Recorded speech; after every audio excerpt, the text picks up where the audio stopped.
After years of clandestine meetings and endless glitch testing, a dream team released Secret of Mana, which would become the most poorly kept secret ever. So intense was my mana mania that, had it existed, I'm pretty sure my parents would have committed me to an SNES sanatorium for a nice rest. If you've played it, you've already experienced the throes of addiction. And if you're at all like me, as soon as you finish watching this, you'll go back to playing it, like Gollum returning to his precious after eating a raw trout. But this was worth being addicted to, and it was definitely worth being shaped by. At the beginning, Secret of Mana seems like a lot of RPGs. A nondescript hero with some seriously shitty friends somehow survives a deadly fall, as heroes do, and hears a mysterious voice. It's a sword hiding out behind a waterfall. Of course, the only way to get back to town is cutting through the grass, because Lord knows he can survive a giant fall, but heaven forbid he walk through tall grass. One thing leads to another, and soon he's fighting a hideous monster. Having vanquished the foe, his frickin' village casts him out like a leper crossed with an orc. Thank you for saving our lives, but You are hereby banished from Portal's village!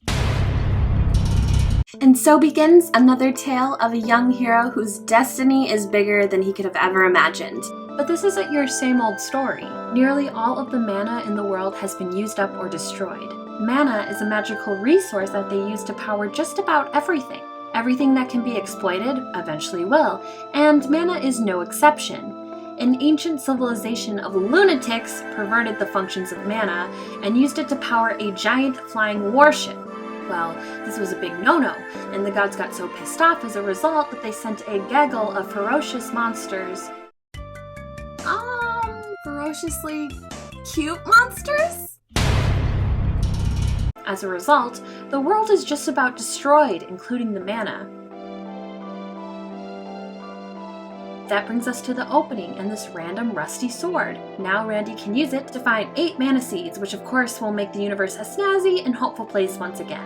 There's more to the story, of course. It's a long game, and it gets into deeper themes of friendship, family, and sacrifice that you didn't see a lot outside of Square RPGs. Joining our hero on his journey is this sassy princess who ends up saving our hero from being goblin stew. The girl eventually learns magic, which allows her to heal the party and do random stat boosts. Then there's this cute-ass sprite. I love this sprite! This sprite is a jolly mage of destruction who can use dark magic on behalf of burning and exploding any pixelated enemy foolish enough to cross their path. Oh, and no big deal, but you fucking can travel by being shot out of a cannon! The combat was innovative for the genre and for Square, the developer. Rather than having a menu-based fighting system, the combat all takes place in real time, meaning you have to move your character rather than scrolling through options as you and your enemies sit frozen on the screen while you manage your inventory spreadsheet. You can attack with weapons, but also with magic, and each can be upgraded. To learn magic, you have to master elementals, little characters who kinda look like fat burning jelly beans with hats and helmets. The combat is satisfying, and every time you win a fight, it's hard not to dance a little.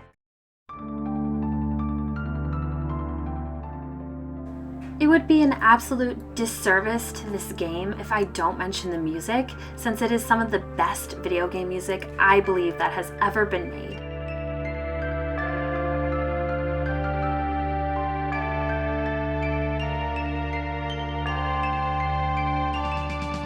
The color scheme is wild, vibrant, and spacey, and sometimes even trippy. It's like wandering around in pixel watercolor. The real world will pop less after you've spent some time wandering around Mana Land, but you won't mind.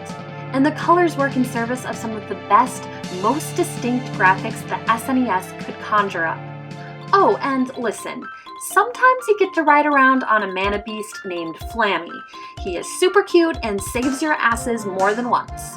Oh, and you also meet Master Santa. Oh, and the mushroom people in Mantango. Oh, and the Moogles, and Watts, and Nico, and the dancing merchants. Oh, and you defeat this?